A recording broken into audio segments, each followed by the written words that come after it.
boye imalamu na bino bana mboka bisika nyonso to bozwi libaku ya kolanda émission Parlons Congo manaka oyo elobelaka actualité awa na RDC mpona koyeba mboka ekokende liboso to ekozonga nsima semaine oyo actualité largement dominée na psychose oyo ekorenie na Kinshasa autour ya insécurité. Pas plus tard que quelques jours awa bauti kokanga bamilice moko awa na Ngalema. Ministre intérieur a présenté biso yango bapanzisa yango pe na opinion bato balobi soko sangisi oyo koleka na Kinshasa oyo koleka na Kwamut même na plateau bateki awa pe ekomi ko sévir na oyo koleka na est bato ebele balobi insécurité ekomi makasi tokoyeba te tokokende wapi à part wana kaka na cadre ya sécurité tata mokonzi balobi ko simba lisusu te entre ye na force régionale auti kozala na Namibie awa à s'en prendre violemment na force wana opona ye bon objectif o ba signaki et ko sala yango te kuto alobi même que na juin awa ba ko risquer que abenga na bango ata lobi te que ko benga na terme za fort mais a ko risquer a tia bango a remercier bango ba kende na à part wana to koti pe na sécurité alimentaire guerre ya nzala guerre ya masango ekomona te bato bakokufa nzala tata moto vice premier ministre ministre économie mwana mboka Vital Kamerhe azalaki mikoleleki awa to hier na devant presse apesi ba assurance mais jusque là bato ebele balobi bazaka ka rassuré te tokosilisa na makambo etali fichier électoral parce que tozali na année électorale parce que na décembre en principe parce que bato balangue ebele kolobama en principe si tout va bien élection esengeli ezala seni déjà bandi audit ya fichier électoral pona kolobela makambo nyonso to wana tozali na plateau awa na mwana mboka Arlette Odia azali soso ya koprésenter te cadre monene ya PPRD famille politique ya Joseph Kabila topesi yo mbote ndeko Justin boni malamu merci pe pona invitation na bino mkolo lelo mwana mboka Arlette Odia tokoumela mingi te tokota directement na vif du sujet insécurité balobi insécurité to bandé koyoka ngo na est na Kwamutu awa balobi komi na Kinshasa awa mwana mboka Peter Kazadi vice premier ministre intérieur auti ko présenter biso oye moka bingi milice bako benga bango ba mobondo soki mobondo auti ko kanga bango na Ngalema awa sentiment na yo ezali nini eza regret mboka nyonso ezalaka na ba problème je pense ya insécurité mais ce qui leadership politique eza makasi et ba instruction essentielle eza kopesa mais pas bakambi à la police ou comment na insécurité et kozala stabiliser au contraire na mboka toza ko constater qu'insécurité eza kokola beaucoup plus etalisi polele que l'État azozwa en charge malamu te sécurité à population na ye siko pona komona eloko ezosala biso pasi eza nini absence totale ya l'État nini nde epesaka nzela pour que sécurité eza na kati ya mboka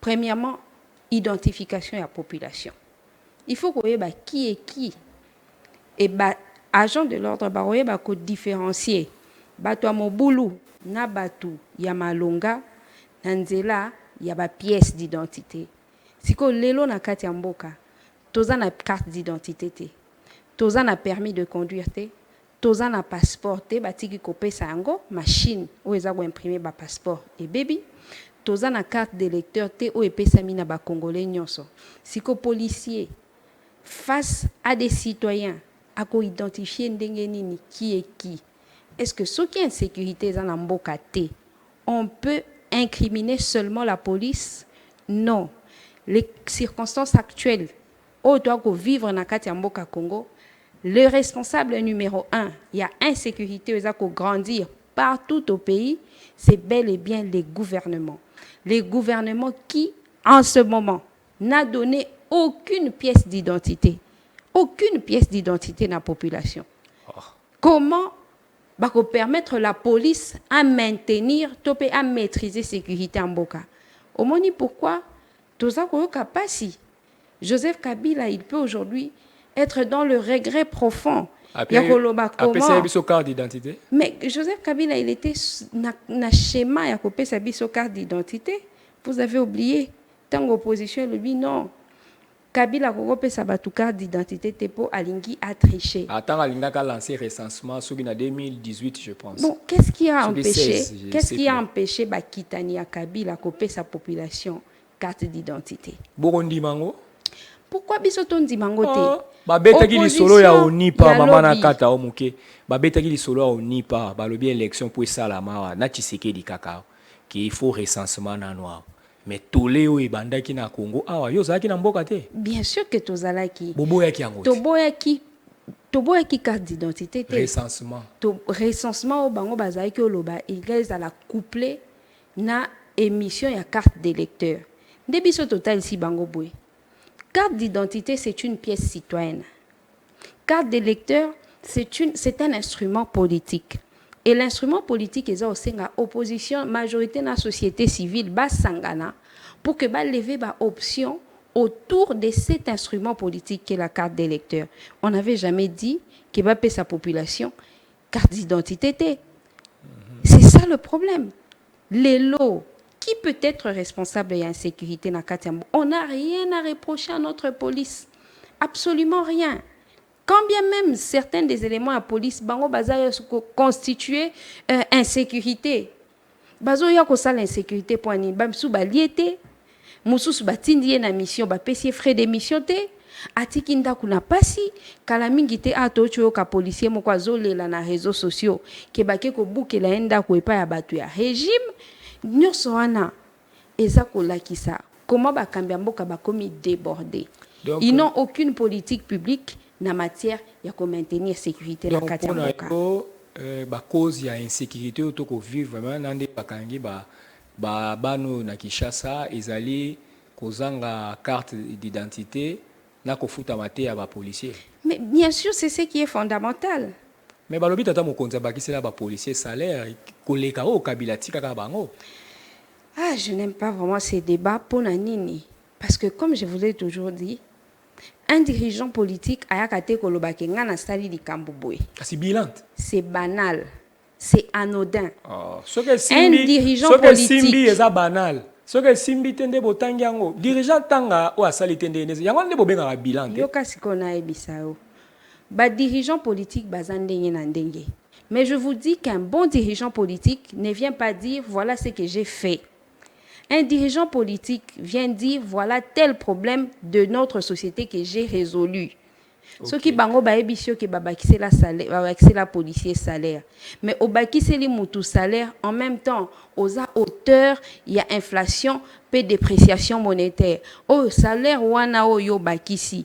Eza ko pesa motu ya malonga te na dollar. Ya oke futa ndaku na dollar, oke tangisa bana na dollar, oke somba biloko na wenze na dollar, yo bakise lié franc congolais, oyo ezongisi na dollar na sima. Ya montant oyo ya muke oyo kutaki nango. Oloba ki osali quelque chose pour na ba policier wana.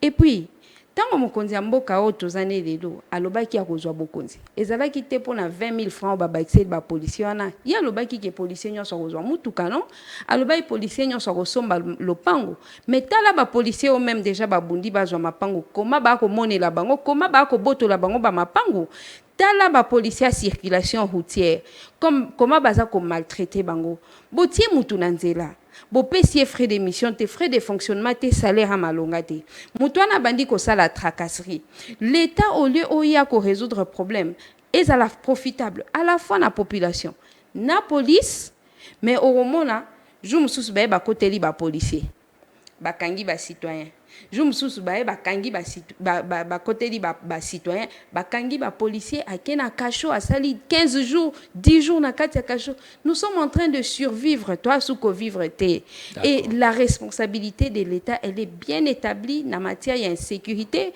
parce que la responsabilité qui est des dirigeants ya kopé ça batu ba pièce d'identité ils ont failli à cette charge et c'est bien regrettable. D'accord madame to kaka na tika kaka na chapitre ya insécurité tozonga siku na est depuis un temps force régionale et yakuna balobi mo calmer ekota mais force régionale nde a tsala mo ba zone tampon kuna mais ce que likambo oyo et surtout qu'ici bato mikolo uti kolekawa ezali ba position oyo tata mokonzi uti kozwa dernièrement tant azalaki na sommet ya SADC adressé tableau moko sombre contre force régionale ya EAC alobi bakosala makambo toyokanaki te bakosala makambo na ndenge na bango baza capable te mande ezalaki offensif bango bakomi kosala makambo ndenge mosusu alobi na basengaki kuta prolonger mandat na bango na 6 mois ya pe bango kaka 2 mois ya pamba 2 mois ngo ekosuka na juin awa bakoévaluer soki bamoni kaka ke ekokende kaka lolenge ekokende akosenga bango bakende yo lelo boza parmi na kati ya opposition boza parmi bato bazalaka virulente contre EAC na force régionale tokoki koloba lelo position ya tata mokonzi et réjouir bino bosepeli to bomoni yango ndenge nini biso totala situation sécuritaire na mboka na biso lokwa nzoto ya mutu oyo eza maladi Tshisekedi aye azwi bokonzi akutaki ba occupation étrangère te. C'est sous son règne que Bunagana ezala pris par envahisseurs na ba localité mosusu. Il a mis en place état de siège. Liboso na koyebisao que mutu soka zobela munganga tali albi o ekoko zala malaria. Peut-être akoko banda na sifin. So amoni sifin réagir te akomata na métro. So amoni réagir te amati na kinine. À chaque fois qu'il veut changer de traitement, akokata traitement à liboso parce qu'il considère peut-être que ezaki efficacité. Mais na kati ya mboka quand on a des problèmes de sécurité et que mokonzi mboka ya lobby, il faut qu'on mette en place état de siège. Il y a des formules magiques pour na ça insécurité na kati ya mboka. Et puis si solution te baké na mutualisation des forces RDC Uganda.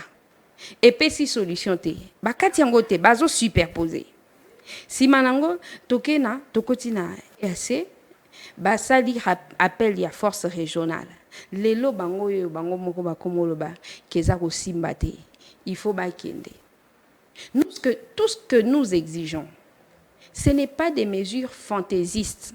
Nous exigeons la paix et la stabilité na ba partie est na ba partie occupée. Et c'est ce que nous voulons comme solution.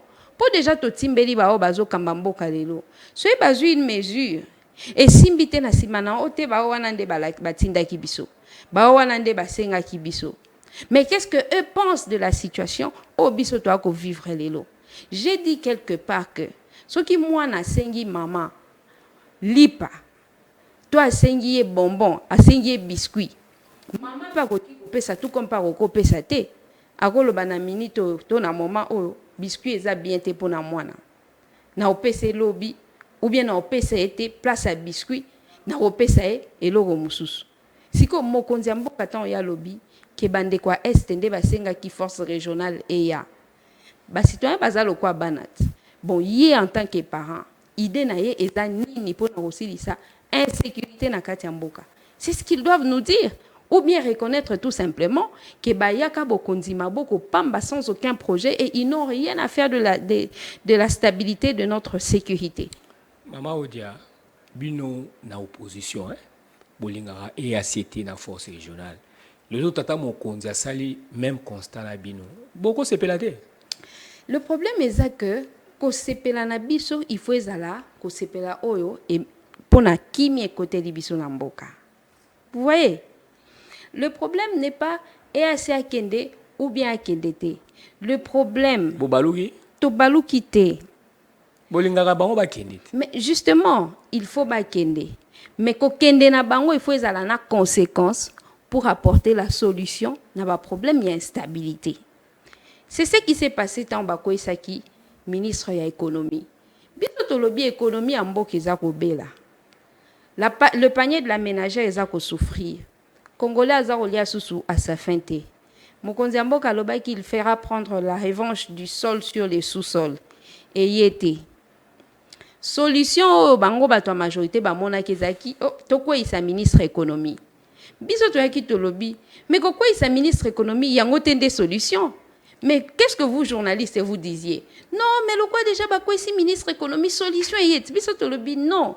Les problèmes, il y a insécurité alimentaire et zakaka, économie et par terre. Il faut des mesures beaucoup plus fortes que tout simplement les départs. Il y a ministre économie et vous avez fini par nous donner raison. De la même manière, awa wasoki tozolo bela makabuya débat ya EAC il faut ekende. C'est pour que soit remplacée une mesure qui stabiliser. Et nous, en tant qu'opposition, nous n'avons pas la responsabilité de stabiliser. Nous avons plutôt la responsabilité d'exiger de ceux qui dirigent des mesures essentielles pour la insécurité.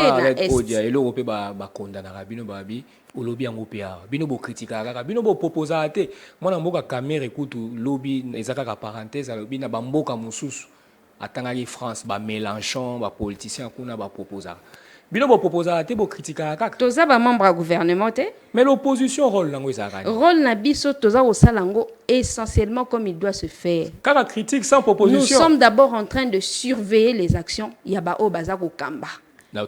Bango siko bangi balo banini ke baya ils reconnaissent que baya na bango sans vision te balobi bon baya sans vision balobi yango ba comme olela ke famille politique ya Kabila bonne expérience ebele boya oyebisa biso tokoki osala baloba ki ke Kabila a bloqué bango as Kabila sokoli maboko alobi bo travailler kasi pourquoi aujourd'hui Kamere dit l'opposition doit lui donner des propositions. Kasi pour ezala bongo. Ezala bongo comment? Mokili mobimbe yebani ke opposition ezala ba critique te ezala pe ba contre proposition. Bo sala rango te maman bo ça clair. Auto reconnaître c'est que vous confondez les rôles ya ba famille politique na kati ya mboka. Vous confondez les rôles. Au moins une place ni opposition et ça va proposition. C'est lorsque ce sont des questions d'intérêt général qui mettent les uns et les autres face à la responsabilité.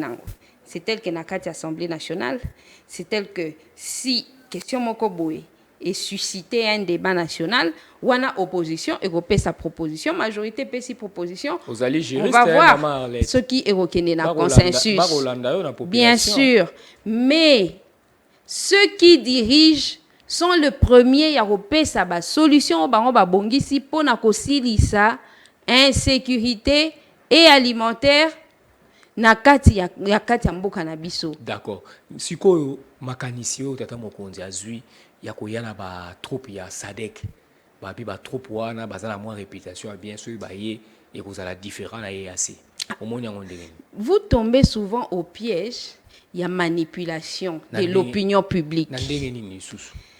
On vous dit que ba force ya SADC ekoya. Quand vous n'êtes pas suffisamment éclairé, mais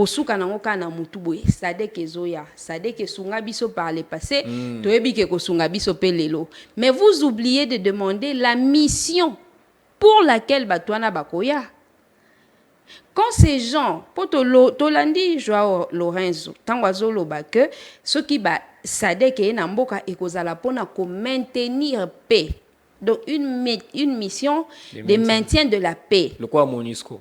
Est-ce que na RDC toza na paix pour que Bango Baya ko maintenir paix? C'est ça les questions essentielles où il faut se poser. Nous avons besoin d'une mission offensive. Il faut combattre d'abord les envahisseurs. Il faut leur mettre hors état de nuire. One des premières missions, ça veut dire que ceux qui s'adécaillent avec la mission, il y a maintien, il y a paix. Aussi longtemps que paix est zate, envahisseur va gagner du terrain dans Katiambo Kanabiso, même la venue de la SADC sera inutile.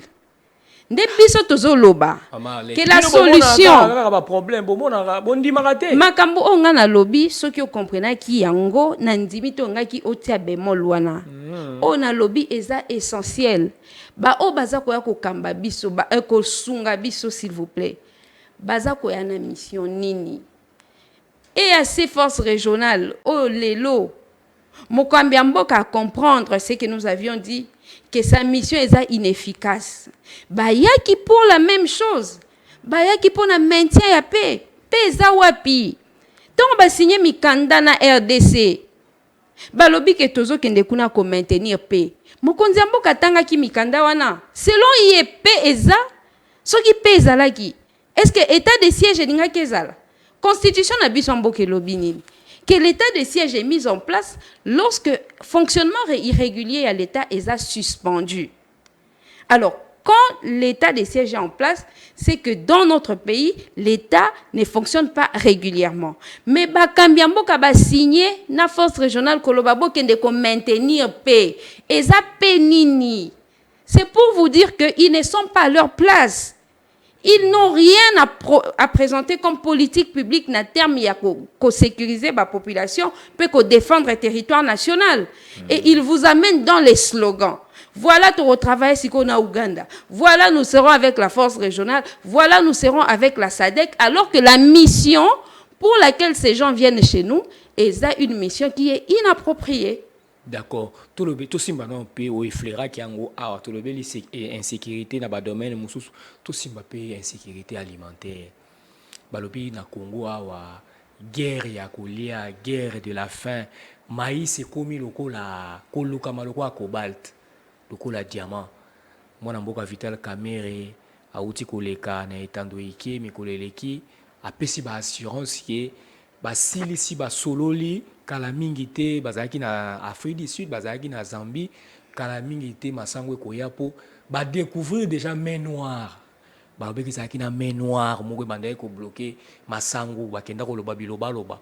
Ba to ebele kutu ba kotanga ndeko Katumbi, ba kotanga pe ndeko Kabila, ba bina ba pays wana SADC, ba Zambie wana ndeko Kabila pa zaka moins influence. Crise oyo ya masango na dénouement nango yo zo mona ngo ndenge. Tolandi biso yo sauver PEM ya économie. À lobby dans 5 mois, ba Congolais ba ozala inondé na masango. Mais tant mazaki na prison, aloba ipe soka bimi prison, agolakisa ba Congolais comment projet 100 jours et ça là qui ezaki totalement exécuté. Depuis abima prison, boka beta sous ma solo a posé 100 jours. Donc ba bazala rabat continue démagogie, ba oko sa population ba na suscité. Au moins dans les 5 mois to ya awa. Masango bazolo bana e oyate. Bakendaka pe ko sombela ba Congolais ba mbisi na Namibie, ba pesaka ba deadline ke ko ya en déant 3 mois. 3 mois ne le cas ba mbisi yate. Siko ba kopesa Kabila raison te. Tango ya lobaki que ceux qui mokonzi mboka Félix Tshisekedi a sali reconfiguration à majorité a konyoko la population parce que misolo nyonso ya l'état et ko banda ko kende ko entretenir ba député oyo ba somba mina ba famille politique mususu yo yebi salaire à député na biso $21,000 et baki samina ba prime mususu salaire ya ba sénateur misolo ya l'état ezako kota nyonso ezako kende ko financer ba voyage à président de la République ezako kende ko financer ba voyage ya ba ministre yo déjà mona vraiment pona ko kende ka ko somba masango ou bien ko négocier ba lone la biso masango il faut 10 ministres ba na délégation nyonso na ko tobola kesa l'état te. Ils ne sont pas là pour nous remettre ma solution à problème à population. Ba Congolais bazotala bakambi, tozolela. Mais madame. Batu bazolela mais esengoto bonheur ko utela biso wapi. Mais maman Arlette yo ndio kotala côté moko. Ebongo révélation o basali ke moto moko Congolais moko muta bloquera masango ko utana Zambie. Ba Zambie batu ba yebisi bango. Ondimi penza. Ondimi pena ke un individu qui qu'il soit koki koza makasi koleka tout un état. Ce qui est influent. Ce qui est commis pena bongo, c'est que nous ne sommes pas dirigés. Ce qui est commis Bakambiamboka avec la puissance publique, avec l'autorité, avec les moyens de l'État, bokomi ko banga un individu, ça veut dire que nous ne sommes pas dirigés. Et le combat que nous menons, il y a alternance, c'est le combat qui a tout son sens. C'est vraiment regrettable. Moi, ça me scandalise. Et c'est moi, Mboka Kabila, si ya makambo, mais noir ezayete. Moto pena lingi mboka koleka président Kabila za parmi ba leader politique nyonso yo kokotanga na bao ba kamba na bao ba za okamba lelo. Tango mokonzi ya mboka Félix Kabila linga mboka alobi ba crise nyonso batu ba tuerie batu ba kufi na Calais awa silence insécurité commune à Kinshasa silence na Kwamutu silence. Comment on benga ekutu université soki université Kara recteur à université Kara soko lobby que bolimwamboka yango soko lobby que n'a pas signon so ba congolais baza ko mona Kabila azozala na silence ça veut dire que ozolandela ye avec attention te lobanan tango batu ba kufi na Matadi Kibala sous haute tension quelque temps après Maman Olive a kindé ko apporter bango assistance. Et quand Maman Olive arrive, elle dit toujours le faire au nom de son mari, le président Joseph Kabila. Yo mona kindenge l'État kunda ki batouana. Pourquoi ne pas repasser à chaque famille mbongo? Soyez boyebi que nous n'avons pas suffisamment d'ambulances. Nous n'avons pas suffisamment de corbillards pour que ekunda bande kona biso nyonso wana avec honneur et dignité. Mais bozwa kaka bo répartir mbongo. Bopesi famille à chaque victime, pour chaque victime ba organiser quand même ba obsèque digne na batu na bango bande kona bango ba kufeli. Ils n'ont pas fait ça. Bakunda bande kona biso na lokwa bibwele. Maman Olive est partie au chevet, ya bateau ba kufela na Matadi Kibala. Makambo ya éruption volcanique. Omoni batante au gouvernement tongaki. Mbula moko kaki beti batante nyonso ekwei. Mais Maman Olive ti lelo. Bana baza kolia ofele baboui matin midi soir. Kaka pona kombo ya Joseph Kabila. Donc yangonde nazota lisabino que le président Kabila il est touché au plus haut point la situation où toi ko traverser na kati ya mboka. Na pe exemple à Souka. Lorsque Félix Tshisekedi alobi aza ko renverser majorité. Abengi consultation nationale présidentielle abiba o nyonso bangi ko travailler na ngai basala baya na consultation soki Kabila zaika na lokoso ya ba poste comme les font d'autres politiciens ya mboka na biso awa alingai pe atinda FCC na PPRD na consultation ana pona nini pour qu'à l'issue ya consultation batu na bazwa susu ba poste mais il a conscientisé ses troupes. Alors, pourquoi tu bandaka koele la bas poste lorsque ça ne garantit pas l'amélioration de conditions de vie des Congolais? Mieux vaut encore tozanga bas poste, mais tout si que la bateau bazolo ba keto bloqué bango. Ba si ça passe en mboka. Waneza kolinga mboka te. Siko lelo ba apporter ba solution magique ba prometa quitter ba comment lukasu sous bouc émissaire. C'est une faiblesse. C'est des gens qui ne sont pas à leur place. Ils doivent partir et ils vont partir. S'agissant de l'objet qu'il faut bakenda na élection, tout si maintenant chapitre à élection, Seni kobanda mukona lendi, auti kobanda annoncer qu'en avant babandi audit ya fichier électoral. Bino opposition, ezala opposition ou kutanaki na Lubumbashi, pe bato mosusu lenge na lolenge, église catholique basenga ki audit affiché. Et bandi de ko salama. Mais tous on a un processus électoral dans Katiambo Canabiso. Les secrétaires permanents, il y a PPRD, Emmanuel Ramazani Shadahi, Alobaki Yango, que nous n'avons pas encore de CENI. Ce qui CENI est athée, ça veut dire que tu continues dans le processus électoral. Et ça pseudo-CENI. Il n'existe des CENI que lorsque l'opposition a un cas processus. Selon vous, opposition, yokakasi, tout ça qu'on réfléchir. Opposition est un cas processus ou bien zate. Qui sont les ténors de l'opposition dans Katia Mbokanabiso en ce moment? Mais Didi Manara, il représente quoi? C'est un individu.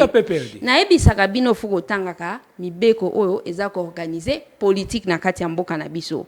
Et la loi portant statut d'opposition est l'obité qu'un individu peut constituer l'opposition.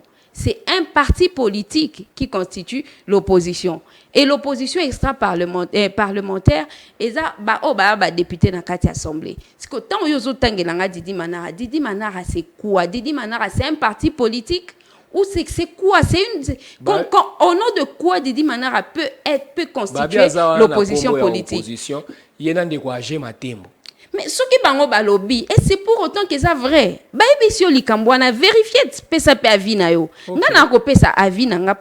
C'est quoi l'opposition politique? C'est les partis politiques qui ne participent pas à l'exécutif. L'exemple typique est Bisso, PPRD, et Zabande Komususu, Obanakati opposition. Toute l'opposition, je dis bien tous, sans exception, basa contre les processus électoraux initié tout tenu sans la participation de l'opposition. Comment vous pouvez dire que le processus est en marche? Vous le dites, vous partez sur quelle base? C'est ça le problème. Donc, pour Nabino, audit c'est un non-événement. C'est un non-événement. Autant que la mise en place y a CENI, autant que l'enrôlement des électeurs, autant que loi na bango bazo linga ya ba répartition des sièges. C'est un non-événement. L'opposition est ensemble. Nous pensons tous que ces élections-là, préparées par M. Kadima et son parrain, M. Félix Tshisekedi, ce ne sont pas des élections démocratiques. Madame, faute de la participation de l'opposition politique. Madame, vous risquez de la surprise, hein? Bachabino devant les faits accomplis, bozo boycoté comme un jour, irneye, batoubaye. Tozo risqué et non comme côté. Sur votre plateau, je vous ai déjà rappelé ce qui s'est passé en Côte d'Ivoire. En 2010, le président Laurent Gbagbo azako kendeka kaboy, azako beta opposition kara. Il s'est même déclaré vainqueur dans l'élection en 2010 en Côte d'Ivoire. 2 jours ou 3 jours après, Kendaki ko kambambo na CPI. Il faut faire par moment des analyses comparées. Et ce n'est pas seulement ce cas. Le président Bénin, voilà, il s'était aussi proclamé candidat à au 3e mandat. Et aujourd'hui, il est en cavale. Donc, tu sais quoi, changer de position, tu dois être ferme et dur. Hein? Nous persistons et nous signons. Biso toza nationaliste. Nous, l'opposition kabiliste. Nous sommes nationalistes. On pense que la RDC a déjà des acquis en termes de démocratie. Et parmi les acquis, il y a tenue régulière, il y a l'élection. Et tenue régulière à l'élection qui va avec la participation à la fois de la majorité de l'opposition et de la société civile. C'est qu'autant on découvre Félix Tshisekedi, il a un processus électoral où il a écarté l'opposition. Mais ce que l'opposition est là qui n'a qu'à un processus ou ana. Des biso PPRD, tout ça marche il y a le 13 novembre 2021. Des bandes comme sous pe opposition au balandi le colonabiso. Bakosa la marche na bango il y a le 20 il y a mois au té. Si nous sommes tous en train de dire que l'opposition n'est pas dans ces processus, mais qu'ils nous contredisent. Mais c'est leur problème, pas le nôtre. Mais c'est quoi toi kende wapi? Kende ko tuna bango eska bango ba o mema mboka na biso. Biso to lobby élection et salema na décembre 2023 awa. Et des élections auxquelles vont participer la majorité et l'opposition, avec l'arbitrage de la société civile. C'est ça des bonnes élections, non? Tout droit dans l'affrontement, tout droit dans la bitumbate. Bisoto bango. Les deux camps? Non. La responsabilité, elle est de qui? Ceux qui nous privent nos droits, bango de bazako tiamboka en danger. Mais pour quel intérêt? Pour quel intérêt? Le pays, il nous est cher. Tous. Parce que nous n'avons pas les pouvoirs d'échanger les choses sans que ceux qui sont dans la majorité posent les premiers actes. En tant qu'opposition, dites-nous que ce que nous exigeons n'est pas un droit légitime. C'est là que ça fera un autre débat. Mais aussi longtemps que dans le processus électoral, opposition est zatée, c'est que CENI est zaté, c'est que carte d'électeur est zatée, enrôlement est zaté, audit affiché électoral est zaté. Donc nous sommes en état stationnaire. Maman Alette, balobi bino PPRD, boko tchaba menace mingi, mais balobi boko maloko la mbo ya poupée, ba cadre ba sila, ba to ba kenda, tombo menace araboui, balobi na union sacrée ba sikarabino. Boyo kakape ango. Qui ça les loroté na cadre nini batu basila na bango kuna shadara tikala ye moko soki na union sacrée ba se karabiso balobi bozara susu na batuta na français balobi rira bien qui rira le dernier biso to ko senga c'est légitime, les restes ça n'a aucune importance, qu'ils se mettent à rire, un jour viendra le temps de danser na ba cadre ba keibo bakadre bakete tunda akasende mutu asuka utoke bokosala pena face bokokoka penza makambo oluka bras de fer yondo oyeba soki ya bokokoka penza nalingaki mingi oya samedi passé na siège ya PPRD obengaki biso te napesaki bino sangwa matanga ya honorable Likinda na matanga na ye nde pena mutu nyonso to se rendre compte que PPRD tozaka viva toza PPRD ya ko telema. D'accord. Parti porte-étendard. Tosilisa na mutuna oyo marche ya opposition lobi mingi opposition nyonso toute l'opposition lobi en bandele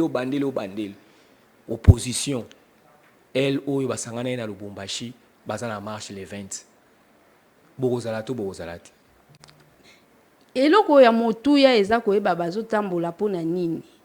Et les raisons pour lesquelles ils vont faire la marche, ce sont des raisons défendables. Politiquement défendables, même sociologiquement et socialement défendables. Baza kosenga seni wana longwa. Eza seni moko eza na opposition na katité. Ba kosenga cour constitutionnelle échangé et ça a été mis en violation des règles de l'art. Ba kosenga loi électorale longwa. Donc biso na bango nous défendons la même chose. Attention physiquement, sachez qu'en communion d'esprit, nous sommes avec ceux qui vont marcher parce que leurs revendications sont aussi les nôtres. D'accord. Ndebo est aussi ici. Entretien na biso na mokona lelo na mama Arlette Odia.